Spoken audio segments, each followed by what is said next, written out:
Hi, this is Nirwanaya YouTube channel. Today we going to learn a story about 8 Buddhist tips for dealing with anger. If you are still not subscribed to our YouTube channel, please subscribe and comment your thoughts about our videos. Okay, now listen to the story in relax and fresh mind. We live in an age where we're told to express our anger, but Buddha would disagree. Acting out on anger makes it easier to do so again in the future, leading to a never-ending cycle. Buddha advises us to neither bottle up nor let our emotions overflow, but to analyze them and come to understand the faulty thinking behind anger. Buddhists might talk about love, compassion, and tolerance a lot, but when even great masters like the Dalai Lama admit to getting angry sometimes, is there any hope for the rest of us? Science might say that feeling anger is totally normal, psychologists advise us to express our anger, and some religions might even have righteous anger. Buddhism, on the other hand, says that anger is always bad. The 8th century Buddhist scholar Shantideva described anger as the most extreme negative force, one with the capability of destroying the good we've worked so hard to create. Think about that. One moment of anger combined with access to a gun can completely change someone's future from a life of freedom to a life behind bars. A more everyday example would be how anger can destroy friendship and trust that might have taken decades to build up.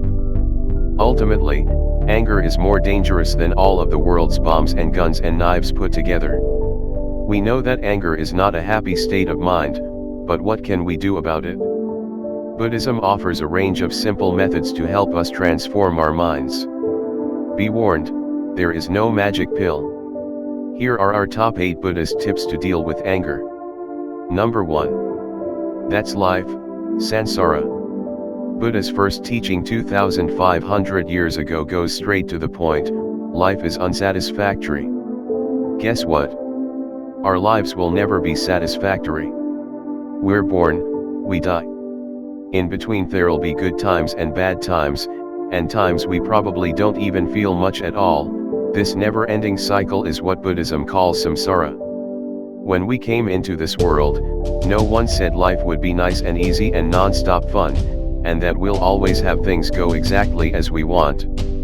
When we understand our own situation in samsara, it enables us to understand everyone else's too. We're all in this together. Being angry at situations, others, or ourselves is not going to make anything better. Other people say and do stuff we might not like because, yes, their lives are crap too. This kind of thinking can radically transform our perspective. Even if each of us might seem to be the center of our own universe, that doesn't mean that everything has to, or ever will, go exactly the way we want. Number 2. Be a hero, patience. Disturbing emotions are best overcome through their opponent. Fighting fire with fire simply doesn't work. Why? It's impossible for our minds to hold two opposing emotions simultaneously. You can't yell at someone and be patient with them at the same time, it just doesn't work. Patience is often seen by many as a sign of weakness, where you let others walk all over you and get away with whatever they want. The reality, however, couldn't be more different. When we're frustrated, how easy is it to simply scream and shout? And just how difficult is it to stay calm and control our emotions? Following our feelings wherever they lead us does not make us heroes, it makes us weak. So next time you're on the verge of screaming your head off, draw your sword of patience and cut the head off your own anger instead. How? We could try breathing deeply, a direct antidote to the short, sharp breaths we take when we're angry. If we notice ourselves becoming tense, we can count slowly to 100, to prevent ourselves from saying things we'll regret later on. Or, if we're in a direct confrontation, we might want to remove ourselves from the situation before it all goes downhill. Each situation is different, so you'll need to use your brain to see which one works best for you. No. 3. Get real, analyze the situation. When we're angry, our rage appears to arrive as some sort of protector, like our best friend looking after our interests, helping us on the battlefield.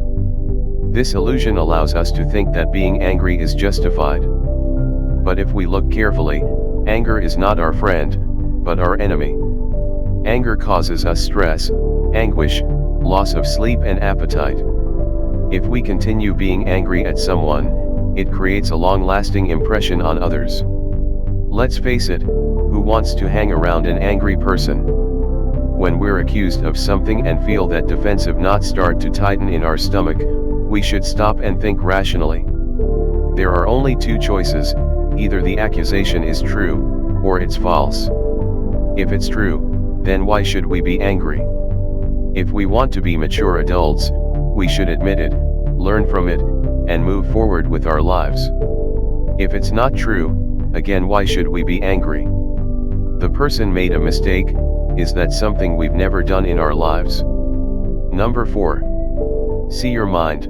Meditation. Meditation and mindfulness practices can be extremely beneficial in combating anger. Many people might see meditation as a waste of time. Why spend 20 minutes sitting on a cushion when we can be making the most of our day, right? Others think that meditation is a nice escape from real life, where we can spend time away from the children, emails, husband, even from wife. But meditation is so much more. It's preparation for real life. It's no good if we meditate on compassion every morning, but as soon as we get to work, we shout at our employees and complain about our colleagues. Meditation familiarizes our mind with positive thoughts, patience, love, compassion, and it's something that we can do anywhere, anytime. If we spend half an hour of our morning commute listening to our favorite tunes, the least we can do is spend 10 minutes of that time generating thoughts of loving kindness for others, something that's effective at reducing anger and making us into a person that others want to be around. Number 5. Bow down, learn from your enemy. Buddhism often teaches us to do precisely the opposite of what we normally do. When we're angry with someone, our urges get revenge. The result? We're left just as, if not more, miserable than before. It seems counterintuitive, but doing the opposite gives the opposite result, the path to happiness. It sounds crazy, but think about taking your object of anger as your teacher. If we want to become better, that is, more patient, more loving, kinder, happier people, then we need to practice. We all know that it takes time and effort to become a world-class football player or violinist, so why would it be any different with our mental exercises? If we're always surrounded by people who do and agree with everything we want, we'll never have any challenges. In this way, the person we're angry with becomes extremely precious, giving us the opportunity to really practice patience. This immediately stems the rising tide of angry feelings, because it changes our perspective from what they've done to us, to what they're doing for us. Number 6. Remember death, impermanence. You're going to die. I'm going to die. We're all going to die. So when that person we just can't stand does something that truly annoys us, stop and think, when I'm on my deathbed, will I care? The answer, unless we know that the person is really hell-bent on taking over and destroying the world, will probably be a resounding no. This little tip is so simple, yet helps ease many of life's little annoyances. We all know that we're going to die, but it obviously isn't something that we really know. Death is an abstract, faraway concept that happens to other people, the old, the sick, those involved in freak accidents. But that's not reality. Young people die before old people, healthy people die before sick people, every single day. When we focus on our definite future death, tomorrow, in a year, in 50 years, a lot of the things that would normally set us off, literally, become nothing. It's not that they won't annoy us anymore, but that we'll recognize there's no point in wasting our precious time, breath, or energy on them. Number 6. Remember death, impermanence. You're going to die. I'm going to die. We're all going to die. So when that person we just can't stand does something that truly annoys us, stop and think, when I'm on my deathbed, will I care? The answer, unless we know that the person is really hell-bent on taking over and destroying the world, will probably be a resounding no. This little tip is so simple, yet helps ease many of life's little annoyances. We all know that we're going to die, but it obviously isn't something that we really know. Death is an abstract, faraway concept that happens to other people, the old, the sick, those involved in freak accidents. But that's not reality. Young people die before old people, healthy people die before sick people, every single day. When we focus on our definite future death, tomorrow, in a year, in 50 years, a lot of the things that would normally set us off, literally, become nothing. It's not that they won't annoy us anymore, but that we'll recognize there's no point in wasting our precious time, breath, or energy on them. Number 8. It's not real, emptiness. While patience might be the direct antidote, emptiness is the strongest antidote, not just to anger, but to all of our problems and difficulties. In fact, it doesn't matter how patient we are, if we haven't understood emptiness, or voidness, problems will continue to rain upon us like an Indian monsoon. If we take a moment to analyze our minds when we're angry, we'll notice something, a strong sense of me or I. I'm so angry about what you said to me. I can't believe what he did to my friend. I'm definitely right about this, and she's definitely wrong. Me. When we're angry, we've got the perfect chance to analyze this I that appears so concretely. It doesn't exist. We're not saying that we don't exist or that nothing matters, but that when we try to find this I, is it in our mind? Our body? In both?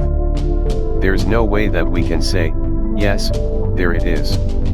This one is difficult for people to comprehend, but the fact is that when we start to analyze reality, it radically changes our perspective. We'll see there never was anything we can pinpoint to be angry about in the first place. It doesn't matter how many times we repeat I won't get angry, without actual effort, we'll never achieve the peace of mind we all wish for.